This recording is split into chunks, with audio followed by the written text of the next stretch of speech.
Bollywood silver screen presenting the raven. ये एक suspense psychological crime thriller है। ये कहानी शुरू होती है 7 अक्टूबर सन 1849 से। बॉल्टिमोर शहर की एक पार्क की बेंच पर एक आदमी बैठा है। इस आदमी का नाम है एडगर एलन पो। ये अपनी जिंदगी की आखिरी सांसें ले रहा है। ये मरने वाला है और यहाँ से पूरी कहानी फ्लैशबैक में चली जाती है और फ्लैशबैक में दिखाया जाता है कि बहुत सारे पुलिस वाले एक घर में जाते हैं जहाँ पर एक औरत का मर्डर हो चुका है। और जब वो उस कमरे में जाते हैं जिसमें उसकी डेड बॉडी होती है तो वो कमरा अंदर से बंद होता है। अब पुलिस वालों को ये लगता है कि कातिल हो ना हो अंदर ही है, क्योंकि खिड़की पर भी अंदर से कील लगी होती है और यहाँ से बाहर जाने का और कोई रास्ता नहीं होता। इसीलिए पुलिस अब यहाँ पर कातिल को ढूंढ रही है और तभी उन्हें वहां चिमनी पर उसी औरत की 12 साल की बेटी की लाश दिखती है। लेकिन यहाँ पर कातिल नहीं होता। सब हैरान होते हैं कि कातिल गया तो गया कहाँ, क्योंकि दरवाजा अंदर से बंद था, खिड़की अंदर से बंद है जिस पर कील ठुकी हुई है और यहाँ अंदर कमरे में 2 डेड बॉडीज हैं। इसके बाद यहाँ पर एक डिटेक्टिव आता है जिसका नाम है एमिट फील्ड्स और पुलिस वाले उसे पूरा ब्यौरा बताते हैं। वो कहते हैं कि दरवाजा अंदर से बंद था, खिड़की बंद थी और अंदर से कील ठुकी हुई थी, फिर भी वो कातिल यहाँ से गायब हो गया। अब एमिट खिड़की के पास जाता है और वो खिड़की को ध्यान से देखता है और उसे वहां पर एक लॉक दिखता है और जब वो अपने चाकू से उस लॉक को दबाता है तो खिड़की खुल जाती है। ये देखकर पुलिस वाले हैरान हो जाते हैं। उसके साथ ही पुलिस वाले कहते हैं हमने इस खिड़की को कई बार देखा लेकिन ये सीक्रेट लॉक हमें नहीं दिखा। एमिट बोलता है कि शायद मुझे भी नहीं दिखता, लेकिन मैं इस तरह के जुर्म से, इस तरह के सिचुएशन से पहले से वाकिफ था। वहीं दूसरी तरफ एडगर एलन पो को दिखाया जाता है। ये वही आदमी है जो बॉल्टिमोर के पार्क की एक बेंच पर बैठकर अपनी जिंदगी की आखिरी सांसें ले रहा है, जिसके दिमाग के अतीत में ये सारी कहानी चल रही है। ये एक राइटर है जो बहुत सारी मर्डर्स मिस्ट्री लिख चुका है, लेकिन अब इसके पास ना पैसे हैं ना इसके पास काम है। ये अपने एडिटर के पास जाता है और वो बोलता है कि तुमने मेरा रिव्यू नहीं छापा। उसका एडिटर बोलता है कि मुझे खूनी कहानी चाहिए, लोग यही पसंद करते हैं, मुझे तुम्हारा रिव्यू नहीं चाहिए।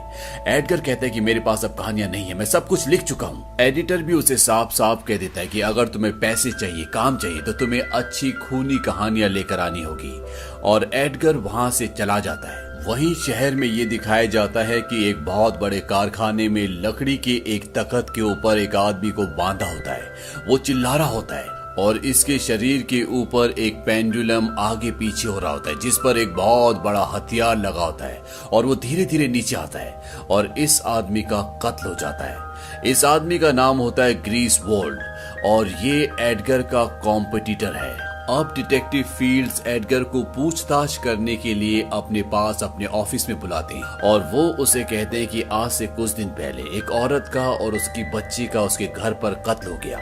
दरवाजा अंदर से बंद था, कमरे में औरत की लाश पड़ी थी और उसकी बेटी की लाश चिमनी से नीचे लटक रही थी और खिड़की पर अंदर से कीलें लगी हुई थी जिस पर एक सीक्रेट लॉक था। एडगर कहता है कि आप मेरी कहानी मुझे सुना रहे, ये मेरी कहानी the murders in the Rue Morgue की कहानी है। दरअसल डिटेक्टिव फील्ड्स ने एडगर की ये कहानी पहले से पढ़ी थी, इसीलिए जब वो उस जगह जाते हैं जहां पर ये वारदात हुई थी और पूरी सिचुएशन को देखते हैं तो उन्हें ये समझ में आ जाता है कि खिड़की पर ऐसा ही कोई लॉक होना चाहिए जैसा कि एडगर की कहानी में था और इसीलिए वो उस लॉक को ढूंढ पाते हैं। अब जब वो यहाँ पर एडगर से बात कर रहे होते हैं तभी वहां पर उनका सहयोगी पुलिस वाला आता है और वो उन्हें बताता है कि शहर में एक और मर्डर हो चुका है और वो उस जगह जाते हैं जहां पर वो मर्डर हुआ है। और जब वो उस पूरी सिचुएशन को देखते हैं तो उन्हें साफ साफ समझ में आ जाता है कि इस मर्डर के तरीके को भी एडगर की एक कहानी जिसका नाम पिट एंड द पेंडुलम है उस कहानी से लिया गया है। इसके बाद एडगर के एडिटर से पूछा जाता है। एडगर का एडिटर बोलता है कि जिसका कत्ल हुआ है ये और एडगर एक कॉम्पिटिटर थे, लेकिन एडगर अपनी जिंदगी में मक्खी से ज्यादा कुछ नहीं मार सकता। अब एडगर को वहां पर बुलाया जाता है और डिटेक्टिव फील्ड्स ये समझ जाते हैं कि जो कातिल है वो एडगर की कहानियां पढ़कर ही खून कर रहा है। डिटेक्टिव फील्ड्स एडगर से पूछते हैं जिस कहानी के तरीके से इस आदमी को मारा गया है उस किताब में और कितनी कहानियां थी। एडगर कहता है कि बहुत सारी, और उस किताब का नाम था टेल्स ऑफ रेशियोसिनेशन। और इस किताब में जितनी भी कहानियां एडगर ने लिखी थी वो सब की सब मर्डर्स मिस्ट्रीज थी। डिटेक्टिव फील्ड्स एडगर को बताते हैं कि जो भी एक कातिल है वो हमारा मजाक उड़ा रहा है, वो हमें बताना चाहता है कि अगला मर्डर कहाँ होगा, और वो उसे एक मास्क दिखाते हैं। ये मास्क उस डेड बॉडी के चेहरे पे लगा हुआ था जिसे पेंडुलम से मारा गया है। और जब एडगर उस मास्क को देखता है तो वो कहता है the mask of the red death, और ये भी एडगर की एक कहानी होती है। इस मास्क के अंदर एक कोट भी लिखा होता है और वो डिटेक्टिव फील्ड्स को बताता है कि मेरी कहानी में एक किरदार था जिसका नाम था प्रॉस्परो, जो कि बहुत ही एरोगेंट था। वो एक महफिल सजाता है जहां पर सभी भेष बदल कर आते हैं और वहां पर मौत भी भेष बदल कर आती है। और इसी तरह की कल रात को एक पार्टी होने वाली है जहां पर सभी भेष बदल कर आएंगे, यानी कि मास्क पहन कर आएंगे। और ये पार्टी चार्ल्स हैमिल्टन दे रहे होते हैं। उसे इस पार्टी के बारे में इसलिए पता होता है क्योंकि वो चार्ल्स हैमिल्टन की बेटी एमिली हैमिल्टन से प्यार करता है और वो भी उसे प्यार करती है। हालांकि चार्ल्स हैमिल्टन उसे पसंद नहीं करता। अब डिटेक्टिव फील्ड्स चार्ल्स हैमिल्टन के पास जाते हैं और वो उन्हें शहर में होने वाले खून कत्लो गारत के बारे में बताते हैं। वो कहते हैं कि अगला खून शायद आपकी पार्टी में हो, इसीलिए मैं चाहता हूं कि मेरे कुछ लोग आपकी पार्टी में शामिल हो जाए ताकि हम उस खूनी उस दरिंदे को पकड़ सकें।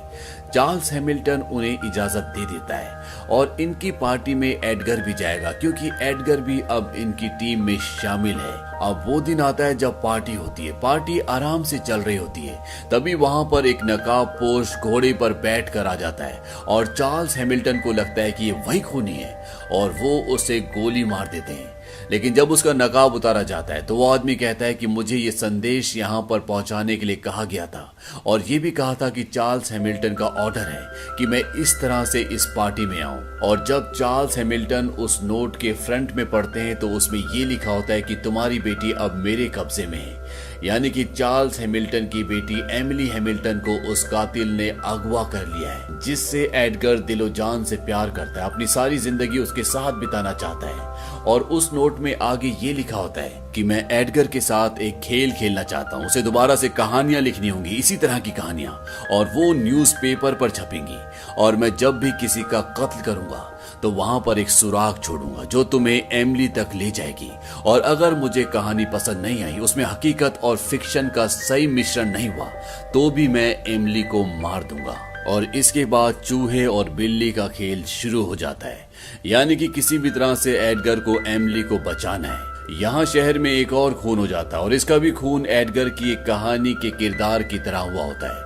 इस कहानी का नाम होता है the mystery of Mary Roget. लेकिन इस मर्डर में और कहानी के मर्डर में थोड़ा सा डिफरेंस होता है। कहानी में औरत की डूबकर मृत्यु हुई होती है, लेकिन इस बार कातिल ने इसे पानी में डुबाकर नहीं मारा बल्कि इसका गला घोट कर मारा है और साथ ही साथ इसके हाथ में खून भी होता है, जबकि कहानी वाले किरदार के हाथों में खून नहीं होता। और जब डिटेक्टिव फील्ड्स इसकी तहकीकात करता है तो उसे पता चलता है कि ये औरत एक थिएटर आर्टिस्ट थी और इसके हाथों में खून नहीं बल्कि रंग लगा हुआ है।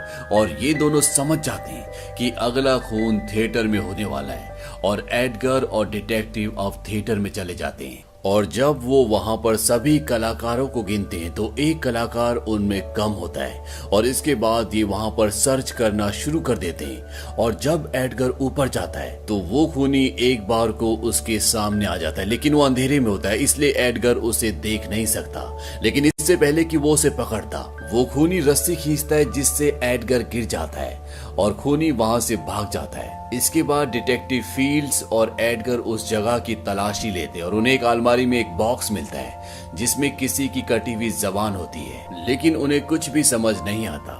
वहीं दूसरी तरफ एडगर के घर को लोग आग लगा देते हैं क्योंकि वो न्यूज़पेपर में स्टोरीज लिख रहा होता है और पूरा शहर अब एडगर से नफरत करता है क्योंकि उसी की कहानियों की वजह से यहाँ पर कत्ल हो रहे होते हैं। और एडगर डिटेक्टिव फील्ड्स के घर पर रहने के लिए आ जाता है और वहां पर डिटेक्टिव फील्ड्स एडगर को उस आदमी के बारे में बताते हैं जो थिएटर से गायब हो गया था वो कहते हैं कि वो एक सेलर था, एक शिप में काम करता था और उस शिप का नाम था फोर्ट्यूनाटो। ये नाम सुनकर एडगर हैरान हो जाता है क्योंकि उसी की एक कहानी में एक किरदार का नाम फोर्ट्यूनाटो था, जो उसकी एक कहानी द कैस्क ऑफ एमेंटिलाडो का किरदार था।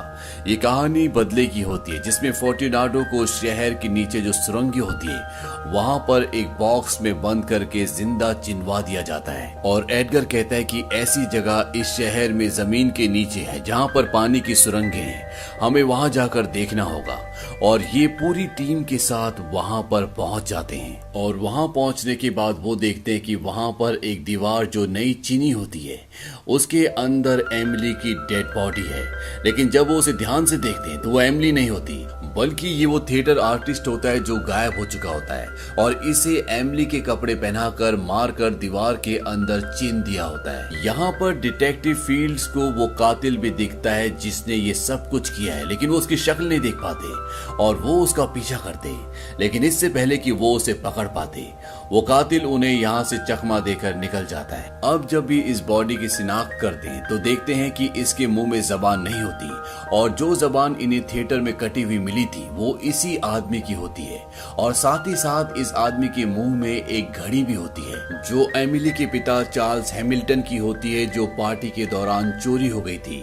और साथ ही साथ इस आदमी की पीठ पर एक नक्शा भी होता है जो आमतौर पर सेलर अपनी पीठ पर बनवा लेते हैं, लेकिन उसी नक्शे पर एक खास जगह पर निशान होता है और एडगर समझ जाता है कि ये एक नेविगेशन है, एक जगह की लोकेशन है और वहीं पर एमिली होगी। और ये सब के सब एमिली के डैड के घर जाते हैं और वहां पर वो इस लोकेशन को डिकोड करते हैं क्योंकि घड़ी की सुइयां एक खास पॉइंट पे आके रुकी होती है और उस पॉइंट के हिसाब से और जो उस आदमी की पीठ पर नक्शा था, जहां पर निशान था, उसके हिसाब से इन्हें उस लोकेशन का पता चल जाता है जहां पर एमिली को होना चाहिए। और ये जगह होती है होली क्रॉस चर्च और ये सब के सब उस चर्च में पहुंच जाते हैं। और जब भी वहां पहुंचते हैं तो वहां पर वो कातिल भी होता है, लेकिन वो यहाँ पर एक पुलिस वाले को मारकर और साथ ही साथ डिटेक्टिव को गोली मारकर जख्मी कर वहां से भाग जाता है।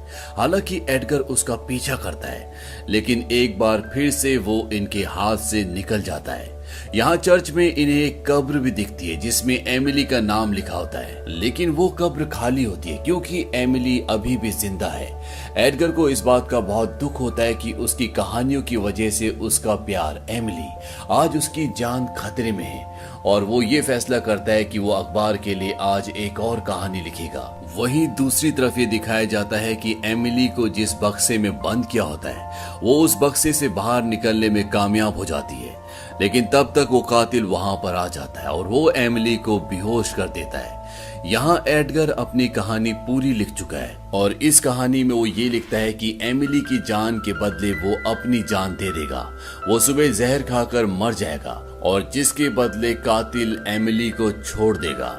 ये कहानी वो प्रेस में छपने के लिए दे देता है। हालांकि यहाँ का जो टाइपराइटर होता है वो मना भी करता है, वो कहता है कि इसमें तुम्हारी कोई गलती नहीं है। और तभी वहां पर एडिटर हेनरी आ जाता है और वो हेनरी का गला पकड़ लेता है क्योंकि हेनरी उसे मजबूर करता था कि वो इस तरह की कहानियां लिखे, जबकि एडगर इस तरह की कहानियां नहीं लिखना चाहता था, वो रिव्यू लिखना चाहता था, लेकिन हेनरी उसके रिव्यूज को नहीं छापता था। हेनरी एडगर को कहता है कि तुम पागल हो चुके हो, मैं तुम्हें जेल भिजवा दूंगा, और ये कहकर वो वहां से चला जाता है। एडगर अगली सुबह 6 बजे अपने घर पहुंचता है। उसकी मेड उसे न्यूज़पेपर देती है और साथ ही साथ वो कहती है कि आपके लिए एक लेटर भी आया है। ये लेटर उसी कातिल का होता है जिसके लिए उसने रात को कहानी लिखी थी, जिसके पास एमिली है। और इस लेटर में ये लिखा होता है कि हमें तुम्हारी शर्त मंजूर है, यानी कि एमिली के बदले जो खुद को मारना चाहता है वो कातिल ने उसकी शर्त को मंजूर कर लिया है। एडगर मेड से पूछता है कि ये लेटर कब आया था।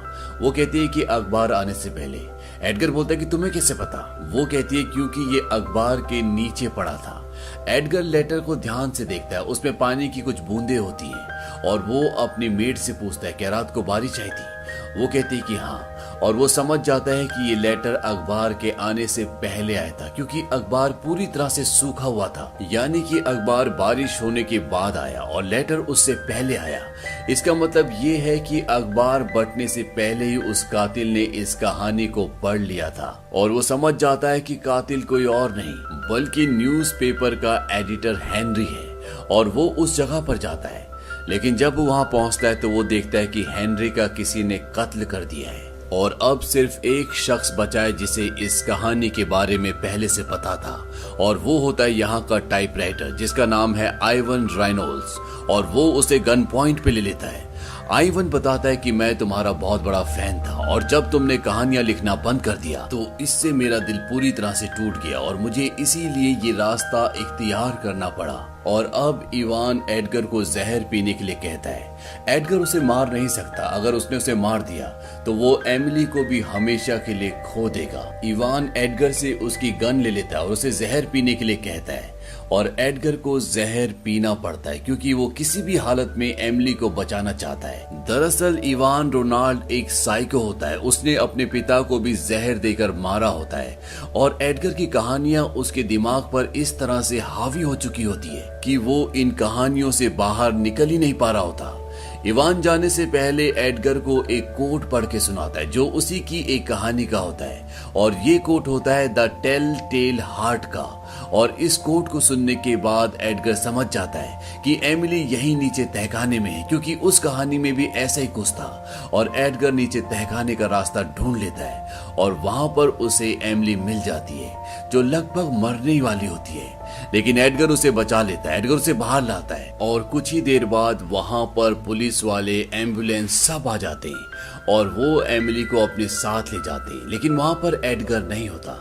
और इस कहानी का पहला सीन दिखाया जाता है जहां पर एडगर एक पार्क में एक बेंच पर बैठा है और वो अपनी जिंदगी की आखिरी सांसें ले रहा है क्योंकि एडगर जानता है कि अब वो नहीं बचेगा। तभी वहां पर एक आदमी आता है और वो पहचान लेता है कि राइटर एडगर है। वो एडगर से पूछता है कि मैं आपके लिए कुछ कर सकता हूँ। एडगर उस आदमी को कहता है कि तुम डिटेक्टिव फील्ड्स को कहना कि उस आदमी का आखिरी नाम यानी कि उसका सरनेम रेनल्ड्स है। और इसके बाद एडगर की आंखें बंद हो जाती हैं। वो आदमी एडगर को हॉस्पिटल ले आता है और जब डिटेक्टिव फील्ड्स हॉस्पिटल में आता है तब तक एडगर मर चुका होता है, वो इस दुनिया से जा चुका है। और डॉक्टर उसे बताते हैं कि मरने से पहले ये सिर्फ एक ही बात कह रहा था कि फील्ड्स का आखिरी नाम रेनल्ड्स है। और फील्ड्स समझ जाता है कि वो क्या कहना चाहता था और फील्ड्स इवान रेनल्ड को, जो कि शहर छोड़कर जा रहा होता है, उसे ढूंढ लेता है और उसे गोली मारकर उसका खात्मा कर देता है और इस तरह से उस सीरियल किलर का खात्मा हो जाता है। ये फिल्म 2012 में रिलीज हुई थी। IMDb पर इसकी रेटिंग है 6.4। इस फिल्म का बजट था $26 मिलियन और बॉक्स ऑफिस पर इसने कमाई की थी $30 मिलियन की। उम्मीद करते हैं कि ये कहानी आपको पसंद आई होगी।